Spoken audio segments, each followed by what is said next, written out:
Introducing the new Crosspoint Church app. Our new app helps you stay connected to Crosspoint, whether it's through watching sermons or reading the built-in Bible. You can take Crosspoint with you wherever you go. Download the free Crosspoint app for iOS and Android devices today. We hope that Crosspoint is making an impact on your life. If you would like to partner with us financially, visit crosspoint.church and choose the giving option that works best for you. We hope you enjoyed today's message. So 2 weeks ago, we started a new sermon series called Legacy Living. And how many of y'all remember that we talked about a man named Malachi? Okay, does anybody know anything about Malachi before Pastor talked about him 2 weeks ago? I didn't think so. Most people don't know a whole lot about Malachi. He's not one of those people in the Bible that whenever you say Malachi, people are like, oh, I know what happened with Malachi. It's not like David or Daniel or Jonah or anybody like that. It's a little bit harder to come up with what Malachi actually did, but we're talking about how to improve our lives, and throughout this series, we talked about living up to a standard of excellence a couple weeks ago, and we're going to continue today, and we're going to talk about morals. And whenever you think about morals, especially right now, most of everybody in this room, if I say somebody that struggles with morals, most people would think of a particular political candidate. You have one in your mind, whatever side of the aisle you sit on, you think about somebody, and whenever you say the word morals right now, somebody pops in your head. And anyway, so I mean, you hear that, you hear morals, and you start thinking about morals, and it's one of those things where we kind of live in a society where morals have kind of got thrown out the window. They're kind of not even really second nature anymore. But Malachi was sent to the children of God to help restore a standard of excellence and to help also restore a sense of morality. And I'll be extremely happy when the election is over. I just want it to be over, man. I want it to be over. I want people to get back to posting their tasty recipes on Facebook instead of, I love the tasty recipes. They make me want to be all like adventurous whenever I try to cook stuff. It don't ever work out the way it does on the tasty recipes. But, you know, it's nice to pretend I'm like Emerald or something, even though I'm not. But this is what I want you to do this week. Whenever you're thinking about posting something political, go find a tasty recipe, tag me in it, and just do that. See, the world is better with tasty recipes. All right? Just do it. Okay? Let's get past this political mess. Whatever happens is going to happen. God's still going to be God, and things are going to keep rolling on. Okay? If we could get that through our heads, we'd be good to go. But Malachi was sent to the children of God to help restore order, and that was pretty much his sole purpose. Now, I want you to think about for a second. Let's paint a scenario. Usually on Sunday mornings, our staff and volunteers start getting here around between 7 and 7:30, which is pretty early. Most people don't have to go to work that early. But most people that volunteer here, especially for first service, they get here pretty early. Unless you're Steve Griffin, I think he gets here at 5 in the morning and starts doing stuff. I don't know what he does. Maybe he does laps around the building. I don't know. Gets his exercise in. But he does all kinds of stuff. But imagine, let's say about 7:30 next Sunday. Staff starts pulling up, and we notice that there's tons of people outside protesting in front of the church. There's just all kinds of people with signs and everything. And in the past, the church has been very generous and just great to my family. And there's been many times for pastor appreciation whenever we'd pull up and there'd be people holding signs. So the first thing I would think would be it'd be something really nice. Oh, the church is doing something cool for the staff. That's cool. And then you get up a little bit closer and you see they're holding up signs that says stuff like, serving God is a waste of time. Or God is a child neglector. Or, serving God, it never pays. It never pays. Now, if you think about it, it wouldn't be real smart, especially at this church, for somebody to do that. Because I don't know if you know much about this church, but we don't necessarily attract the everyday churchgoer. We attract some rough folks. So if there was a protest, people out there doing that, they probably wouldn't be here very long. I'm just saying, we got some people that can put a whooping on people, and they probably wouldn't hold back. So it might only happen for one Sunday, but But anyway, even though, they might not hang around for a real long time, it'd be kind of a hard pill to swallow to hear that kind of thing, It'd be hard to pull up to church and see people protesting and saying that kind of thing, especially whenever you put as much time in as a lot of our volunteers do, to see people out front protesting and saying things like that. And, maybe you get out of the car and you hear they're like chanting stuff. They got little songs and all kinds of stuff going on, little chants they're saying, and they're chanting bad things about God, saying stuff like, I gave God my all and he gave me nothing in return. Or just insert whatever you want. That'd be really hard to get past. It'd be a hard thing to hear. And, you're probably thinking, well, that's probably not something that would really happen, but that's basically what happened to Malachi. So Malachi had all these people that were supposedly God-fearing people, children of God, and they basically were saying these kind of things amongst themselves. How many of you would be honest enough to say that you questioned God before? Just raise your hand. Okay, it's a very natural thing to question God. And they were saying stuff basically like this. They were saying it's pure vanity to serve our God. It's a waste of time to serve our God. What do we profit by keeping his commandments? Nothing. We profit nothing by keeping his commandments. We look at the arrogant ones, the unrighteous people far from God, and they're happy. They're happy people. Evildoers not only prosper, but they put God to the test, and they always seem to escape. Can you imagine hearing that? Now, for Malachi, he probably was thinking, that's why I'm here, so he was kind of up to the challenge. And it seems like a lot of times, whenever you're serving God and you're trying to do your best, you notice that there's people out there that they just continually do the bad things over and over and over, and nothing happens to them. You ever known those kind of people? It don't matter how bad they do. They can steal money from work. They can do any kind of bad thing, and their life just seems to be perfect. Nothing ever seems to happen to them. They don't hardly ever have to worry about the consequences for the things that they're doing. And it's really easy to get caught up thinking about how other people just are having it so much easier in life, and they're not serving God. They couldn't be further away from God or wanting a relationship with him. And here we are, and it feels like we're getting the divine shaft. You ever felt that way? I mean, it feels that way sometimes. You notice that, and it kind of makes you mad. I'm not going to lie, I've been mad about it before. And have you ever heard the term goody two shoes? Or goody goody? You ever heard that? A goody two shoes or a goody goody, or an old school term for it would be like a chump. You ever heard the term chump? That's something from like back in Taz's day. That's a term he used to use, chump. But a goody two shoes or a chump or a goody goody, that's somebody that always colored inside the lines. They tried their best to never do anything wrong. They're the kind of person that if they get in the express checkout line at Food Line or Harris Teeter and it says 12 items or less, they look in their buggy and they start counting out loud so everybody can hear them. And if they count 13, they're like, oh, I got to go get in another line. A goody two shoes, somebody that like irons their underwear or something. Somebody like that. They do all kinds of crazy stuff. Maybe if the speed limit's 55 miles an hour, they go 50 just in case a semi comes by and like makes them go a little bit faster so they won't go over 55. That kind of person. The kind of person that they'll sometimes feel like they're rubbing it in your face and you want to slap them in the face. You've never felt that way. That's just me. I'm sorry. But growing up, I didn't want to be a goody two-shoes. I didn't want to be a goody-goody. I didn't want to be a chump. So there's a fine line as a pastor's kid from being a goody two-shoes and being an absolute heathen. It's like right on the line. People would think, no, I can't be. Yes, right on the line.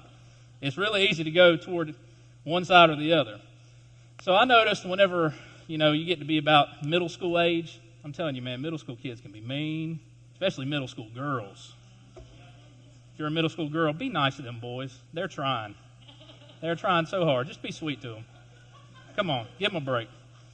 But anyway, it's one of them things where I didn't want to be considered a goody two-shoes.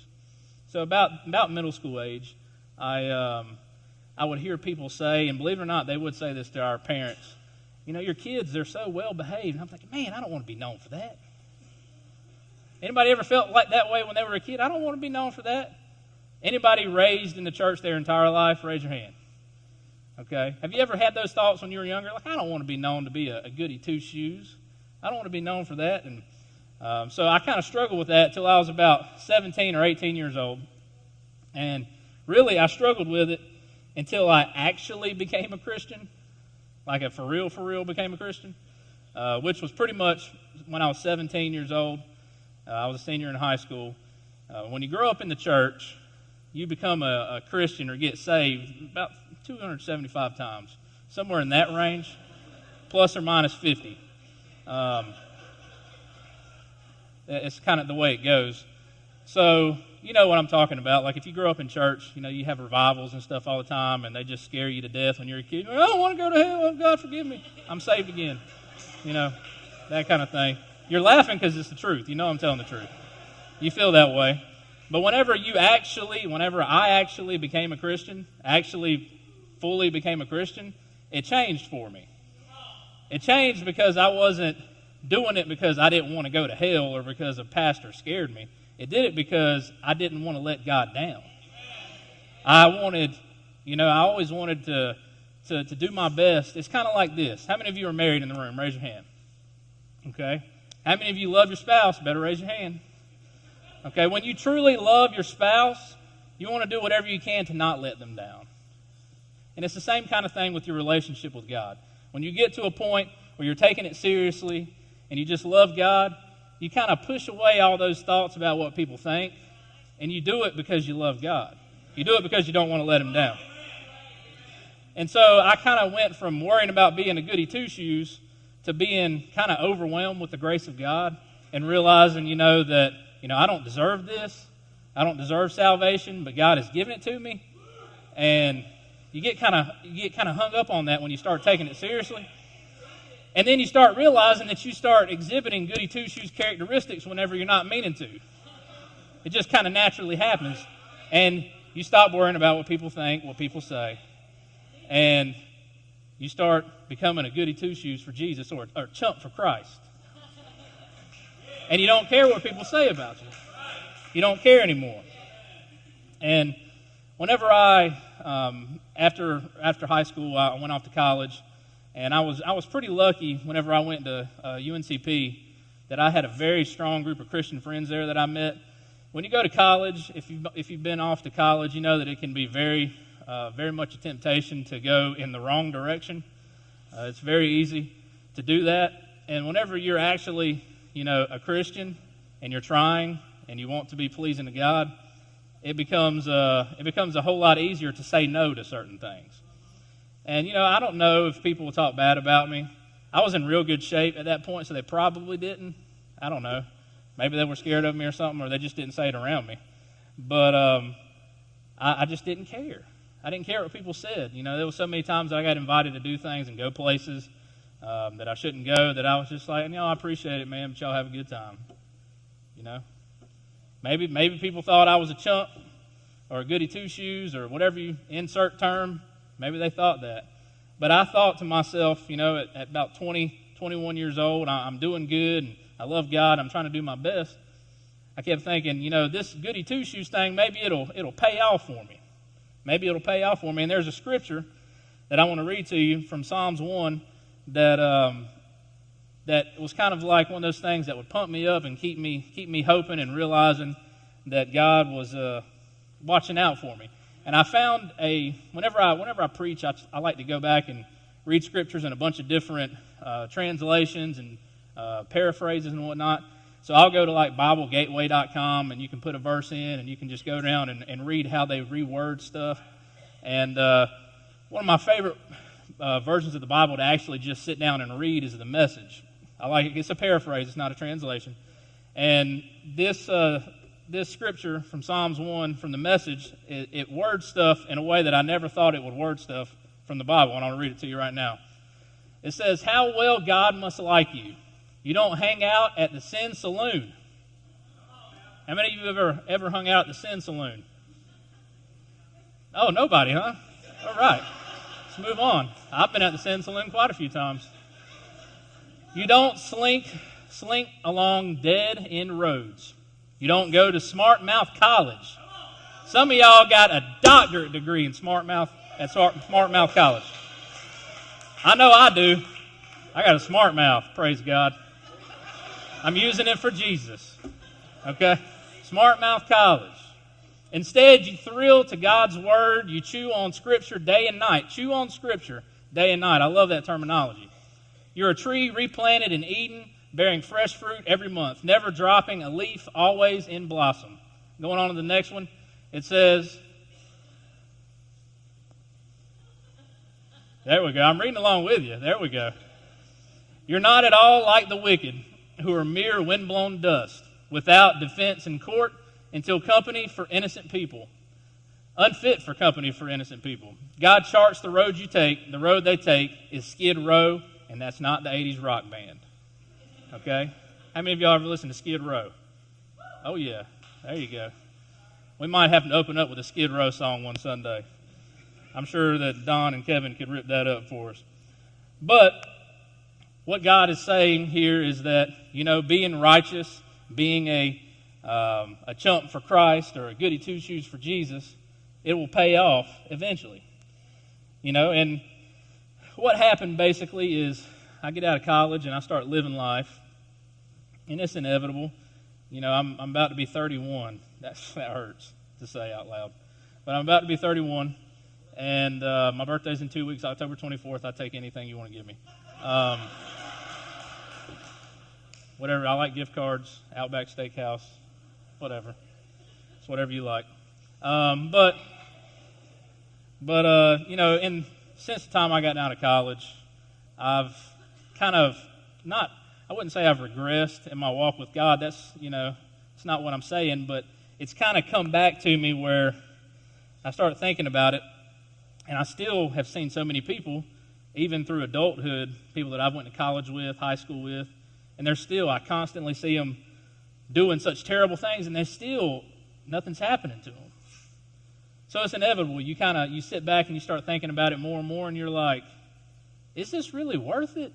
Like, I'm trying to do good, and I'm giving up what I think is some fun things, and all these people are just doing the wrong thing all the time, and it seems to be paying off for them.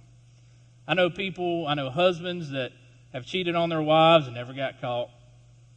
Wives cheated on husbands, never got caught. And they have kids together, and, their kids and their family seems perfect. All the kids are on the A honor roll, and they're great athletes, and it seems to have no problems. I've seen people abuse their bodies, just destroy, what it looks like they would be destroying their body with alcohol and drugs, and they still are healthy. I know a guy, he's a friend of mine from Campbell. When I started out my college career at Campbell, and that place is expensive if you ain't got a scholarship, so I went to UNCP. But he was a great guy, good guy, but he initially it started out that he had real bad insomnia. And since about the time he was 18 to now, we're the same age, he has drank a fifth of alcohol every single night to go to sleep. A fifth of alcohol. I said Jack Daniels in the first service. It was actually Jameson.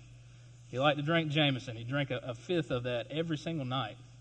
Now that's you would think would be rough on the body. And I've talked to him not too long ago, and I've asked him how he's doing. Because I've tried to tell him, you need to try to do something besides drinking to go to sleep. I think it's just become a problem for him, and he's just using it as an excuse at this point. But he's perfectly healthy. I asked him that, "Are you all right, man?" "Yeah, I'm good. I've been to the doctor. They say everything's fine." And then you see people that, they only smoked for like a year of their life, or they only did stuff one time, and it ended up causing them detrimental health problems. And you're sitting back and you're wondering, people, not that you wish bad on anybody, but you're like, I'm trying so hard to do well, And people are out there just doing whatever they want. Anything and everything they want, they do it, nothing happens to them. And then on the flip side of that, I know people that have lived their life the best they can for God. They have made sacrifices and given so much to try to win people to Christ, and every day is a struggle for them. Every day is a struggle. They give so much and they try so hard, and everything that could go wrong for them will go wrong. And you sit back and you see that and you're like, why? Is it worth it? Is it worth it to try so hard only to, get nothing in return? And this is a big thing to wrestle with. And now I know in a crowd this size, there's probably people in here that you're not actually, there's some that's probably not Christian. You may not have a relationship with God. And this is one of the things that holds people back. You see bad people doing bad things and nothing bad happens to them. They get away with it. And you see Christians, people that you see in the church, living their life, and things never seem to go right for them. And you're like, why would I want that kind of life? And in Psalm 73, the psalmist is talking, and he's wrestling with this as well. He's sitting back, and he says, I look at the arrogant or at the unrighteous people on the wild side. I look at them, and I was envious. I was envious of them. I was jealous of them. I saw their prosperity. They have no pain. No pain. Their bodies are sound and sleek. They're not in trouble as those who fear God are. They're not plagued like those of us who fear God are. And he goes on, and there's a key verse here. The psalmist says in Psalm 73:13, this is what he says, surely in vain I have kept my heart pure and have washed my hands in innocence. He's saying basically, this doesn't pay. I see people doing all these things, and it doesn't pay. I don't understand.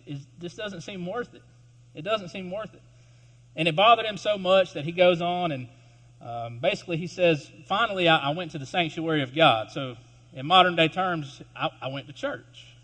I went to church, and I had to know what God's saying. I had to hear from God. I had to get this sorted out. So it was in this time that God revealed two principles to him, two very important principles. And one is something that we're going to call the slippery rock principle, and the other is the final destination principle. The slippery rock principle is basically like this. How many of y'all have ever been to the mountains? Raise your hand. I like the beach better than the mountains, but I'll take the mountains over, just regular old land like what we got going on here, But whenever you go to the mountains, a lot of times it's real easy to stop, and there's streams everywhere running alongside the roads. And have you ever jumped on some rocks?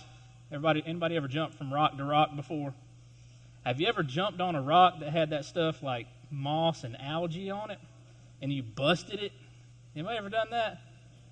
I'm the only one, huh? All right. I told him in the first service, one of my favorite, how you have, sometimes flashback memories that just pop in your head. I was thinking about a time, I think I was about 8 or 9 years old. Our family had went to a church convention, and we were coming back through the Smoky Mountains. My grandpa and my grandparents were there, and my grandpa, he always was kind of ahead of the curve on like video cameras and stuff. He's got tons of videos of the grandkids, and even back in a time whenever the video cameras weren't very good, but they were real expensive, he always was taking video of us and whatnot. So he liked to take video and take pictures and stuff. And I remember we pulled off on the side of the road. We were in the Smoky Mountains, and there was one of those streams running. And he goes out there, and whenever he wasn't preaching or if he was outside, he was a bald man. Hopefully that don't happen to me. But no, it's not. He would always wear like a Gilligan-style hat. You know what I'm talking about, one of those Gilligan hats? He'd wear one of those, and I can vividly picture it in my mind. He goes out there, and he's carrying his camera, and he's going from rock to rock. And it didn't look like it was very deep out there anyway. It looked like it was crystal clear. It didn't look very deep. He goes to jump on one rock, slips, goes in, and all I saw left was his hat floating on top of the water. He went all the way under. It was just one of those things that has always stuck in my head, and I'll think about it and start laughing, because he came up, and the water is so cold there, like all year. He come up gasping for breath, and then laughing, and then about drowning because he was laughing and then getting out. and we were all just having a good time. It was funny. But a lot of us, we live our lives based on the slippery rock principle. And that goes a little something like this. Let's say that you're a businessman and you're away from home a lot. The slippery rock principle is something like this. So you're away from your wife for a week at a time or something like that. And you jump to that first rock. That first rock is maybe watching some of the bad channels in the hotel room. You're watching those bad channels, and you say to yourself, I'm not cheating on my wife. It's not nothing really physical. It's just, I'm just watching something. It's no big deal. It's not cheating. I'm not having sex with another woman. It's all in my head. Next thing you know, you try to jump to that next rock. It's a little further out, a little harder to jump to. And you're calling 800 numbers, talking to women that aren't your wife. And it's a little bit easier every single time. I knew it was going to get quiet right here. It did this in the last service too, right here. They were with me till right now. You jump to that next rock. I'm just talking to them. It's no big deal. I'm not cheating on my wife. It's no problem. I got control of it. And you keep taking those steps. It gets a little easier each time. Your conscience kind of gets used to it. It becomes something that it's no big deal. And before you know it, you try to take that last leap, and you bust it. Fall right in. You're caught. Comes out you've had an affair on your wife, your spouse. That's just an example. It can be anything. That slippery rock principle, it gets so many people. And we're all guilty of it to some extent. Everybody in here knows that first time you do something you're not supposed to, it may not be real bad in our eyes. Sin is sin, but in our eyes we'll justify it a little bit. It's not that big a deal. I can control it. I'll jump out there a little bit, get used to it, and you start jumping out there to it a whole lot, and then you start branching out a little further. I'm going to do this, I'm going to do that.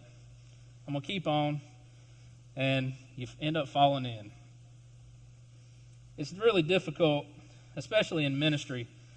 There's been a lot of, when you work in a church, and it becomes like a big part of your life, there's certain, you may not think this, but like people that like to speak, they listen to other preachers speak. And there's a handful of guys that I usually listen to pretty much every single week. I'll listen to their sermons.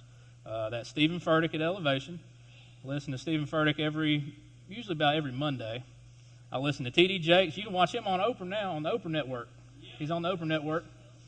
I like to listen to Andy Stanley at North Point. We modeled our church a lot after North Point, so I like to listen to those guys. And it never fails. It usually happens sometimes multiple times a year. There'll be a very high-profile pastor that has a big moral discretion. And I hate to see it every single time. This past year, there was one. I'm not going to say his name. Great preacher. One of those guys that I would watch his sermons, not every single week, but he pastors one of the largest churches in the country. And he didn't have a moral failure as far as anything with his wife. He didn't cheat on his wife, but he slowly slipped into alcoholism. And I don't think people realize that amount of pressure that's on some of these pastors. It's a big deal. There's a lot of pressure at this church, and these other churches are running 20,000 people. That's a lot of people to be over. And I watched an interview, or I read an interview with him that he hadn't done it for a magazine, and he talked about, it's never a 0 to 100 jump. It's always a little at a time. He says it went from, I'd have a social drink every now and then things started getting stressful, so I'd have more and more social drinks, and then I'd start having them by myself, and before you know it, I'm drinking every single night. That's the way it works. That's how the devil comes into your life and can ruin you.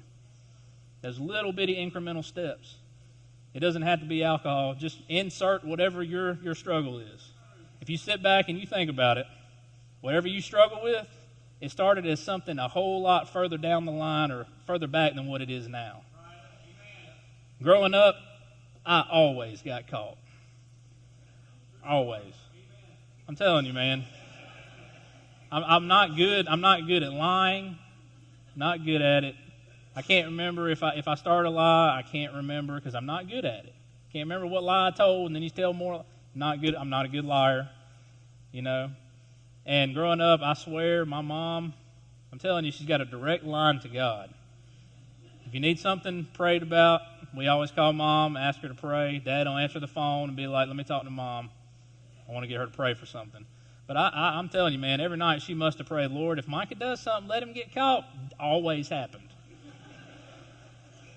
I remember there was one time that I got in trouble for something I didn't do. Got my butt whooped. Then they found out I didn't do it. And then Dad said, well, that's for the one you didn't get. I'm like, I always got it. I never got. Y'all were like, +1. Like, whenever he gets older, I'm going to get him back. It's got. When he gets old and feeble, I'm going to get him. You remember that one that you gave me I didn't deserve? But I always got caught. And this is what I want for you. I want you to get caught. That sounds terrible, don't it? You know why I want you to get caught? Because the worst thing that could happen is that you don't. And I hope that you get caught before you get too far gone. Because there comes a point where you can stretch this thing out. You can keep jumping from rock to rock. You get to that last rock, and if you fall, it's over. What I found out through all this is whenever I think about being a goody two-shoes or a chump for Christ, is that even though those people that I've seen all my life in church that have struggled, they've done their best that they can, I've seen them struggle. Whenever they do hit bottom, they always have something to turn to pull them out. Somebody that is so far away from God, whenever they hit bottom, most of the time they don't ever get out. It sends their life on a spiral that they can't get out of. I don't want that for anybody. I don't want that for you. I want you to get caught. Amen. The last thing is the final destination, not the movie. There was like 17 of them things, which make no sense because the title is Final Destination, and they keep coming out with them. Ridiculous. I'm sure there'll probably be another one next year. But the final destination principle is this. We have a final destination, and that's heaven. Amen. I don't want to be one of those people that preaches fire and brimstone, you're going to hell type things. I'm not saying that. What I'm telling you is there's going to come a day where you stand before God, and he's going to look at you and say, well done, you did it, my brother, and give you a little pound. That's the way I picture Jesus. That's my Jesus I picture in my head. You know, that's the way I see it. Maybe it's different for you. But I know one day that's going to happen to me. And you get to step into eternity. Think about eternity. I can't fathom it. Like, in our minds, you know, everything has to come to an end. I sit back sometimes and I'll think about, like this morning, I actually got here about 6 o'clock this morning to get everything ready. I don't usually get here that early. But I was listening to some praise and worship music on the way here, trying to get my mind right. And I started thinking about that because I knew I was going to say it later in my sermon. And you sit there, you start thinking about it, and you just can't process it. You cannot process it. And I want to experience that. I want to be able to experience eternity with Christ. There's a term that I heard growing up in the church, and it was the term gnashing of teeth. You ever heard that? I used to think that meant like somebody was yanking your teeth out or something. But I actually learned what that meant this week. I never thought to actually look it up. Actually, what it means is when you clench your jaw and you like, that's regret. It says that one day people will stand before God and there will be gnashing of teeth, that you will have regret that you didn't know God. God will look at you and say, I wanted so bad to know you, but you were so far away from me. And now you will forever be separated from me. I don't want that for anybody. I don't want that for anybody. That's why we're here. That's why this church is here. And my prayer for you today is right now, everybody, you have something in your mind that you've struggled with. Maybe you're not presently struggling with it. The way the devil works is whatever your weakness is, it'll come back around at some point. It's going to come back around to you. It always does. He don't give up on it. Does not give up. It's going to come back around one day, and you do not need to give in to it. Don't give in to it. Do your best to avoid jumping from rock to rock. You may jump out to that first one, but just jump back to the shore. Jump back to the bank. Get back as quick as you can. My prayer is that I want you to fall in before it's too late. Let everybody stand with me this morning. If you would, bow your heads and close your eyes. Lord, right now I thank you for the people that are here today. I thank you for receptive hearts and minds. God, I pray, Lord, I know certain times while I was talking it would get pretty quiet.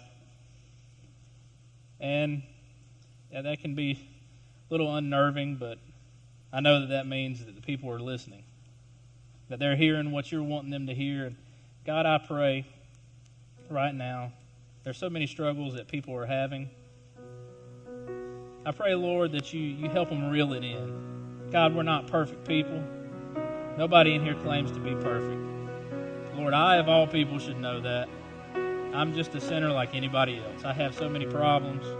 I don't feel worthy to stand up here and speak to these people. But you use broken people every single day. God, I pray that you help us to understand that it doesn't matter where we've been, what we've done, or what we're struggling with. You can change our heart. You can change our path. And you can take us down the right road. God, whatever rocks we're jumping to, I pray, Lord, that you help us to fall as quickly as we can so that we can come back to you. Lord, help us to see the error of our ways, God. And I pray, Lord, right now that you'll reveal to the hearts of the people the things that they need to work on so that they can become closer to you.